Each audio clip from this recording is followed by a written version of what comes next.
Hi heroes, എല്ലാവർക്കും സുഖമല്ലേ? അപ്പം നമ്മുടെ ഗ്ലോറിയയുടെ സെക്കൻഡ് പാർട്ട് തുടങ്ങുകയാണ്. ഗ്ലോറിയ വിചാരിച്ച പോലെ ഹോസ്റ്റല്, കോളേജ്, അവിടെ എല്ലായിടത്തും അത്ര നല്ല അറ്റ്മോസ്ഫിയർ ആയിരുന്നില്ല കോളേജിനും റൂമിനൊക്കെ പുറത്ത്. പിന്നീടാണ് അവൾ പതുക്കെ പതുക്കെ അത് മനസ്സിലാക്കാൻ തുടങ്ങിയത്.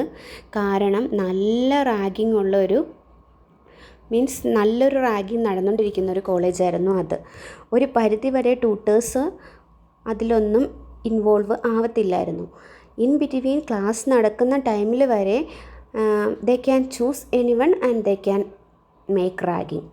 അത്ര ഒരു ഫെസിലിറ്റി പ്രൊവൈഡ് ചെയ്യുന്ന ഒരു കോളേജായിരുന്നു. എന്തെല്ലാം തരത്തിലുള്ള റാഗിങ്ങാണ് അവിടെ ഉണ്ടായിരുന്നതെന്ന് വെച്ചാൽ, സാങ്കല്പിക കസേര, ഒറ്റ ശ്വാസത്തിൽ പ്ലെഡ്ജ് പറയുക, പിന്നെ റൂമിന് ചുറ്റും റൗണ്ട് അടിക്കുക, പിന്നെ 100 ടൈംസ് പ്ലെഡ്ജ് എഴുതുക, പിന്നെ ഒത്തിരി ഉണ്ട്. അങ്ങനെ തവളച്ചാട്ടം ചാടുക, ചാക്കിലോട്ടം ചെയ്യുക. പിന്നെ ബോയ്സിന് കുറച്ചും കൂടെ ബോറായിട്ടുള്ള കുറേ റാഗിങ്സ് ഹോസ്റ്റലിൽ നടക്കുന്നുണ്ട്. ഗേൾസിൽ ഇൻ ബിറ്റ്വീൻ നമ്മൾ എപ്പോഴും ചുരിദാർ മാത്രമേ ധരിക്കാവുള്ളൂ, ഷാള് വി ഷേപ്പിലിടണം, മോഡേൺ ഡ്രസ്സൊന്നും ഇടാൻ പാടില്ല, ഹെയർ പുട്ടപ്പ് ചെയ്യണം. അങ്ങനെ കുറേ റൂൾസായിരുന്നു ഗേൾസിന് സീനിയേഴ്സ് നൽകിയിരുന്നത്. അങ്ങനെ ഇരിക്കുമ്പോഴാണ് അവരുടെ ക്ലാസ് സ്റ്റാർട്ട് ചെയ്തത്. ആ ടൈമിൽ ഗ്ലോറിയയ്ക്ക് ഞാൻ പറഞ്ഞിരുന്നല്ലോ 5 പേരാണ് ഇവർ ഗ്യാങ്. അപ്പോൾ ഇവർ ഒരുമിച്ച് കൈകോർത്ത് പിടിച്ചായിരുന്നു എല്ലാ ദിവസവും കോളേജിൽ പോയിക്കൊണ്ടിരുന്നത്.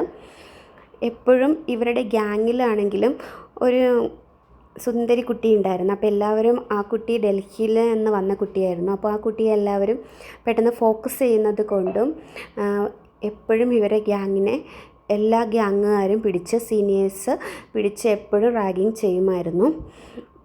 എല്ലാ ദിവസവും പേടിച്ച് വിറച്ചാണ് ഇവർ 5 പേരും സ്കൂളിലേക്ക് കടന്നിരുന്നത്. അങ്ങനെ ഇരിക്കുമ്പോഴാണ് ഒരു തവണ ഈ 5 പിള്ളേരെയും കുറേ സീനിയേഴ്സ് ചേർന്ന് റാഗിങ് ചെയ്യുകയാണ്. മീൻസ് പ്ലെഡ്ജ് ചോദിക്കുന്നു, അല്ലെങ്കിൽ സാങ്കല്പിക കസേരയിൽ ഇരുത്തുന്നു.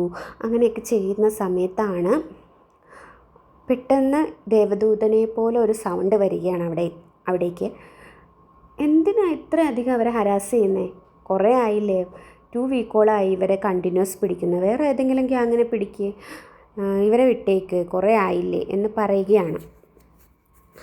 അപ്പോൾ നമ്മുടെ ഗ്ലോറിയയുടെ മനസ്സിലേക്ക് വല്ലാത്തൊരു സന്തോഷം വരികയാണ്. നമ്മുടെ ഈ കാണുന്ന സീനിയേഴ്സിൻ്റെ കൂട്ടത്തിൽ ഒരാളെങ്കിലും ഉണ്ടല്ലോ നമ്മളെ ഹെൽപ്പ് ചെയ്യാൻ എന്നുള്ളൊരു സന്തോഷം അവൾക്ക് വരികയാണ്. അങ്ങനെ ഇരിക്കുമ്പോഴാണ് ആ സമയത്ത് അവരെ ആ റാഗിങ്ങിൽ നിന്ന് വിട്ടയക്കുകയാണ് ഉണ്ടായത്. അങ്ങനെ അവർ അന്നത്തെ ദിവസം കുറച്ച് ഹാപ്പി ആയിരുന്നു. കാരണം അന്ന് അവരെ മെൻ്റലി ഒട്ടും ടോർച്ചർ ചെയ്യപ്പെട്ടില്ലല്ലോ എന്നോർത്ത്.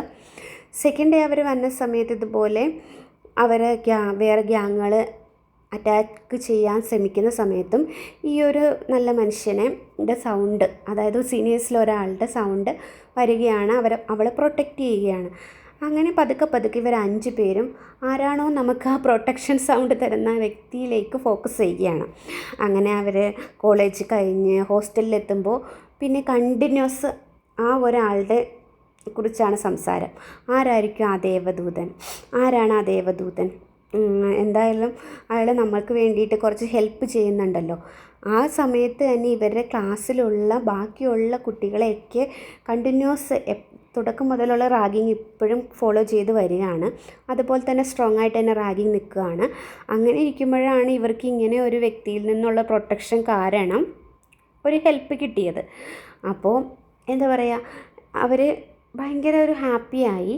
പിന്നീട് പലതവണ ഇവർ ഹോസ്റ്റലിൽ നിന്ന് കോളേജിലേക്ക് വരുമ്പോഴും ഈ പ്രൊട്ടക്ഷൻ ഉള്ളത് കൊണ്ട് ഇവരുടെ മനസ്സിൽ സെൽഫ് കോൺഫിഡൻസ് ഉണ്ടായി. പിന്നെ സീനിയേഴ്സിൻ്റെ മുമ്പിലാണെങ്കിലും ബാക്കി എല്ലാവരുടെയും മുമ്പിൽ, ജൂനിയേഴ്സാൻ്റെ ആയാലും ഇവരുടെ ക്ലാസ്സിലുള്ളവരുടെ ആയാലും മുമ്പിലൊക്കെ ഇവർക്കൊരു ഇമേജ് വന്നു. സീനിയർ പ്രൊട്ടക്റ്റ് ചെയ്യുന്ന ആൾ, സീനിയർ പ്രൊട്ടക്റ്റ് ചെയ്യുന്ന കുട്ടി എന്നൊക്കെയുള്ളൊരു ഫീലിങ്സ് ഇവർക്ക് 5 പേർക്കുണ്ടായി.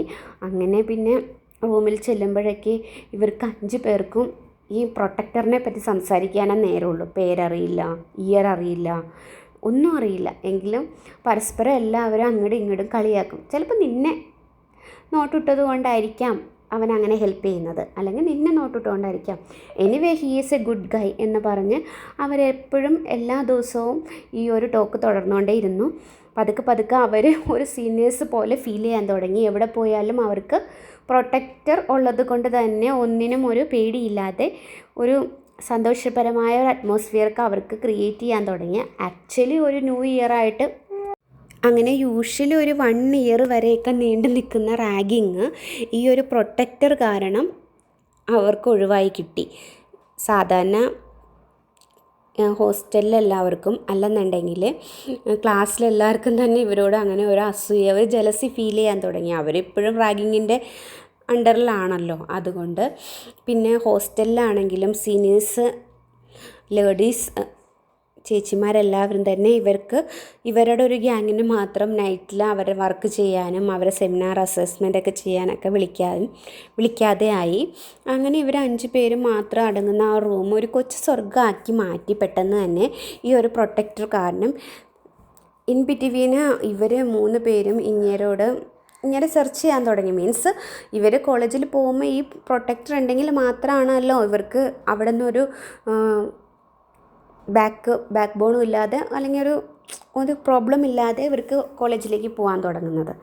അങ്ങനെ ഇരിക്കുമ്പോഴാണ് ഒരു ഞായറാഴ്ച ഹോസ്റ്റലിലേക്ക് കുറച്ച് ബോയ്സ് വരുന്നത്. അപ്പോൾ ഗ്ലോറിയയുടെയൊക്കെ ഒരു സീനിയർ വന്നിട്ട് ഇവരെ ഡോറിൽ പതുക്കെ നോക്ക് ചെയ്യാണ്. അപ്പോൾ ഗ്ലോറിയ വന്നിട്ട് ചോദിക്കുകയാണ്, എന്താ ചേച്ചി, എന്താ കാര്യം? അപ്പോൾ സീനിയർ പറയുകയാണ്, നിങ്ങൾ വെയിറ്റ് ചെയ്ത് കുറച്ച് ഹ്യൂജ് സീനിയേഴ്സ് പുറത്ത് വെയിറ്റ് ചെയ്യുന്നുണ്ടെന്ന് പറയുകയാണ്. അപ്പോൾ ഇവർക്ക് യൂഷ്വലി എന്താ പറയുക, കാഷ്വൽ ഡ്രസ്സിൽ പുറത്തേക്ക് ഇറങ്ങാനുള്ള പെർമിഷൻ ഇല്ലല്ലോ. അപ്പോൾ ഇതുപോലെ തന്നെ പുട്ടപ്പൊക്കെ ചെയ്ത് ചുരിദാറൊക്കെ ഇട്ട് നമ്മുടെ ഗ്ലോറിയ വി ഷേപ്പ് ഷാളൊക്കെ ഇട്ട് പതുക്കെ നടന്ന് ചെല്ലുകയാണ്. ഈ 5 പേരെയും കൂട്ടി തന്നെയാണ് പോകുന്നത്. അവിടെ ചെന്നപ്പോൾ പകുതി എത്തിയപ്പോൾ സീനിയർ ചേച്ചി പറഞ്ഞ് ഒറ്റയ്ക്ക് ചെല്ലാനാണ് പറഞ്ഞിരിക്കുന്നതെന്ന് പറഞ്ഞു. അങ്ങനെ ഗ്ലോറിയ പേടിച്ച് വരച്ചിട്ടാണെങ്കിലും പതുക്കെ ഒറ്റയ്ക്ക് ചെല്ലുകയാണ്. അപ്പോൾ ഇവർ ഹ്യൂജ് ആൾക്കാരുണ്ട്, ഒരു 5-8 പേര് ഇവരുണ്ട് സീനിയേഴ്സ്. ഗ്ലോറിയയ്ക്ക് മുഖത്ത് പോലും നോക്കാൻ വയ്യ, അത്ര ടെൻഷനാണ് അവൾ, അത്ര പേടിയാണ് അവൾക്ക്. അങ്ങനെ ഇരിക്കുന്ന സമയത്താണ് ഒരു സീനിയറിൻ്റെ സൗണ്ട് വരുന്നത്. ഗ്ലോറിയ, നിന്നെ സ്റ്റീഫൻ ഫെർണാണ്ടസ് എന്നാണ് നമ്മുടെ ഈ പറയുന്ന വ്യക്തിയുടെ പേര്. സ്റ്റീഫന് നിന്നെ വളരെയധികം ഇഷ്ടമാണ്. അതുകൊണ്ട് നീ അവനോട് എസ് പറയണം. അതൊരു ഓർഡറിങ് ആയിരുന്നു. പെട്ടെന്ന് കേട്ട ഗ്ലോറിയ ഞെട്ടിപ്പോവുകയാണ്. ഇതെന്താ പെട്ടെന്ന്, ആരായത് ഒന്നും അറിയാതെ അവൾ പെട്ടെന്ന് ഞെട്ടിപ്പോവുകയാണ്. ഒത്തിരി കളിയാക്കി ചിരിക്കലിൻ്റെയും ഒരു ലാഫിങ്ങിൻ്റെയും എല്ലാ സൗണ്ട് അവളുടെ ചെവിയിലേക്ക് വളരെ അധികമായിട്ട് അടിച്ച് കയറുകയാണ്. അവൾക്ക് കൈകാലുകൾക്ക് ശക്തിയില്ലാത്ത അത്ര പോലെ തോന്നുകയാണ്. തല കറങ്ങാൻ പോകുന്ന പോലെ അവൾക്ക് ഫീൽ ചെയ്യുകയാണ്.